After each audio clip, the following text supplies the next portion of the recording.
Magandang araw, nagbabalik ulit ang inyong lingkod na si Pupuyong.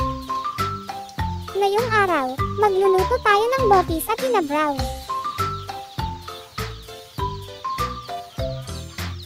Sa mga hindi nakakaalam, ang inabraw ay isang Ilocanong ulam na may sabaw at gulay na niluto sa bagoong. Tayo na po at samahan nyo kami.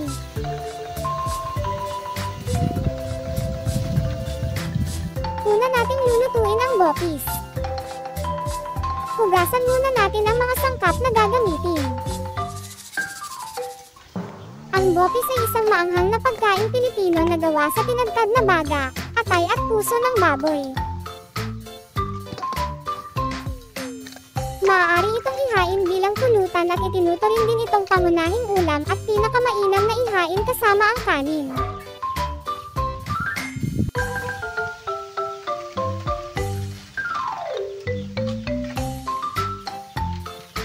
Ilaga muna natin ang karne. Lalagyan lang ito ng asin at hintayin kumulong.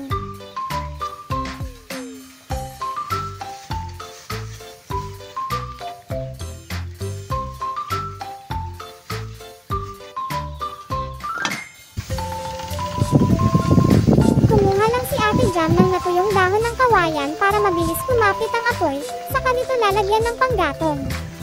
Hindi rin mahirap magpaapoy ngayon dahil malakas naman na ang hangin.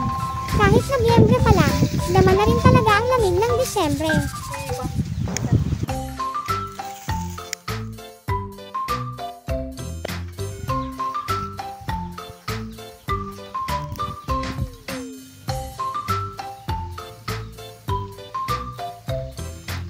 Habang pinapakuluan ni Ate ang karne, inihahanda na rin niya ang mga iba pang sangkap.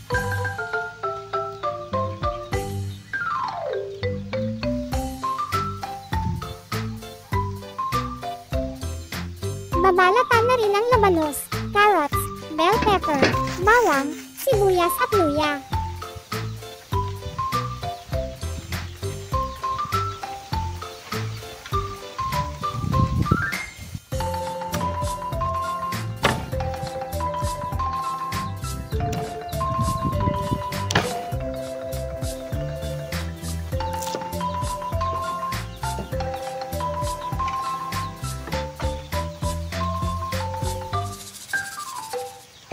Huhugasan muna ito saka ito hati-hatiin.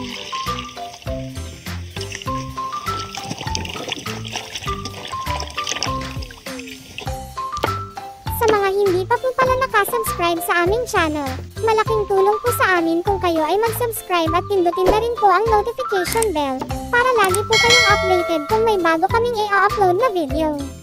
At kung gusto nyo pa pong makatulong, malaking pasasalamat po namin kung i-share nyo po mismo ang video sa ibang mga social media platforms.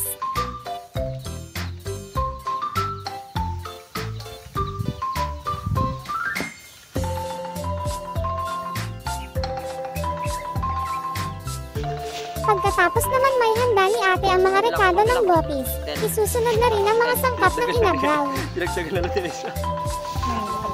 Kaunti lang naman ang gulay nito na gagamitin ngayon, mayroon lang tayo ngayong bulaklak ng kalabasa at dahon ng kamote. Kahit dalawa lang ang gulay nito, panigurado masarap pa rin ang ating inabraw.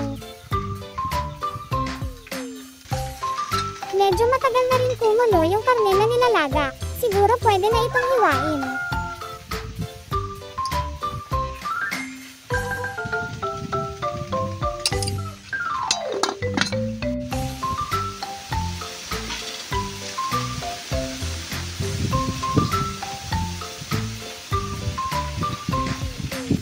Medyo mainit-init pa iyan Ate. Gamit ka muna ng tinidor para hindi mapaso ang kamay mo.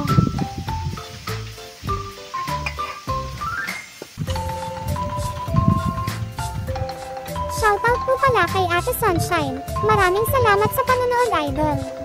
Kay Adi Nay Dato. Hello Adi, kumusta?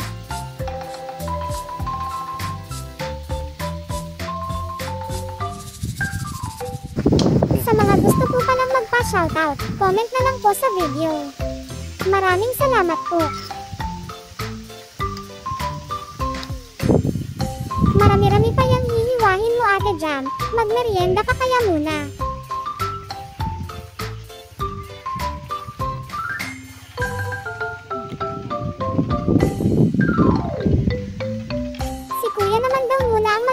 kasi medyo mainit pa yung karne.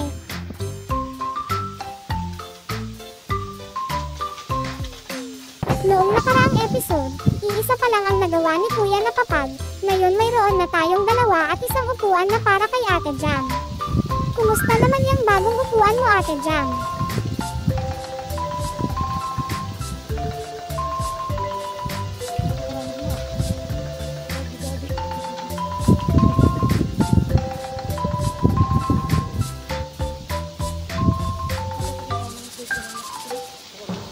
Kaunti na lang iyan, Kuya. Kompleto na rin ang mga sangkap na gagamitin sa pagluto ng bopis. Ikaw na ang bahala dyan, Ate Jam. Nilagyan na ni ate ng mantika. Papainitin muna ito bago igisa ang mga rekado. Ito pala ang mga rekado sa iluluto natin. Ito naman iyong puso ng baboy. Dito hinalo na lang iyong atay at baga. At syempre hindi mawawala ang maraming siling. Kapag mainit na ang mantika, igisa na natin ang bawang. Sunod ang luya.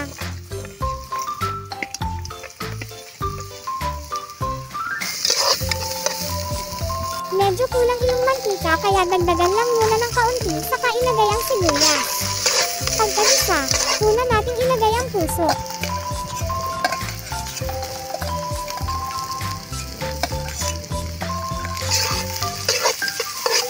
Tapos yung atay na at baga.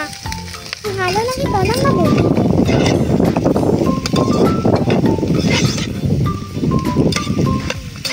Lagyan na rin ng oyster sauce at toyo. Ihalo lang ulit saka iluto.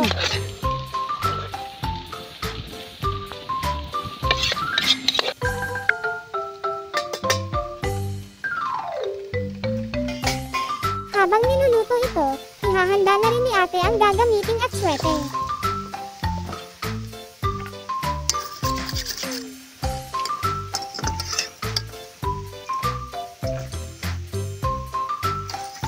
Ilagay lang din ito sa kapakuluan.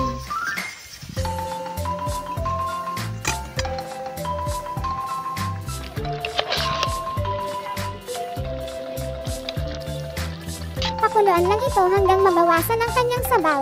Sakto rin mamaya malambot na rin ang karne.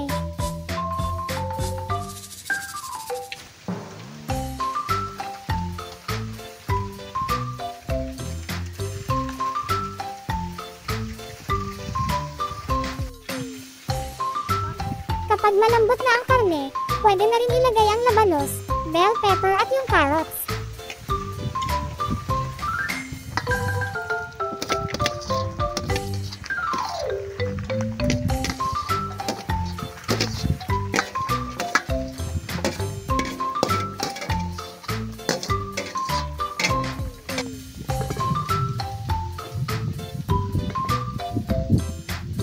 Pakuluan lang ulit ito saka natimplahan ng lasa.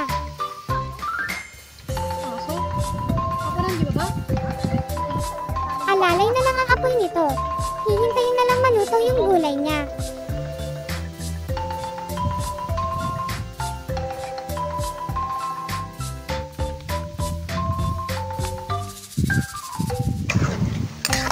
Kung gusto niyo po palang bumili ng mga dried goods or frozen foods, pwede niyo pong bisitahin ang kanilang Facebook page, ang Jamie's Market. Nasa description po ng video ang link. At sa mga interesado naman po palang mag-alaga ng 45 days na manok, at gustong makisabay sa tuwing bibili sila ng sisiw, mag-message na lang po kayo sa kanilang Facebook page.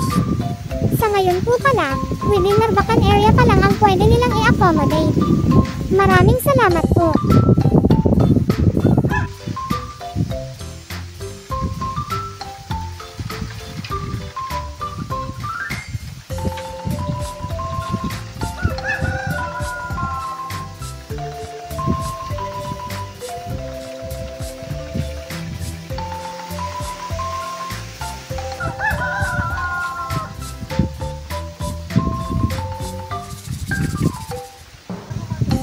Ayun, naluto na nga po ang ating bopis. Ililipat na lang ito sa ibang lalagyan kasi gagamitin pa yung kaldero para paglutuan ng inabraw.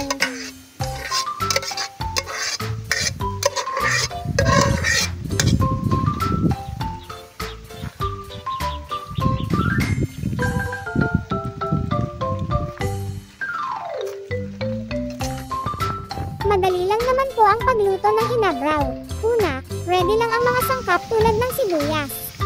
Pagkatapos magpakulo ng mainit na tubig para ito ang kanyang magiging sabaw.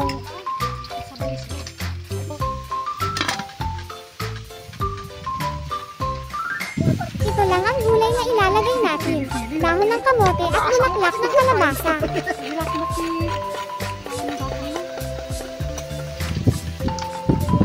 Pagkahiwa ng sibuyas, pwede na rin itong ilagay at isabay ito sa pagkulo ng tubig. Habang hinihintay na kumulo yung tubig, bisitahin muna natin ang mga itinanim nila dito sa tabi ng sapaw.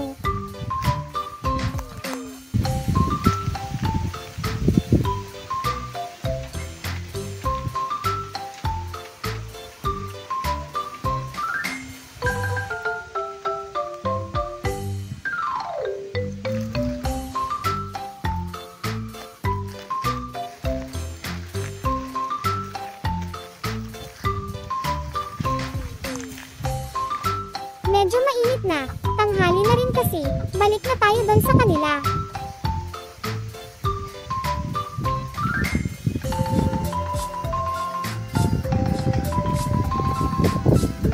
Lalagyan na ni Ate Jam ng bagoong. Lalagyan din ng nor cubes saka pakuluan ulit.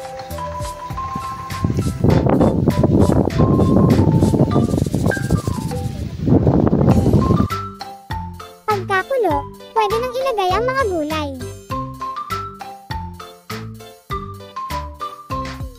Maglalagay din ng magic sarap para sa panlasa. Lutuin lang iyong magic sarap at luto na siya. Magic sarap! At ito na nga po, naluto na ang ating pangalawang ulam, ang inabraw. Masarap ang sabaw nitong inabraw. Sarap ipares doon sa bopis. Tita,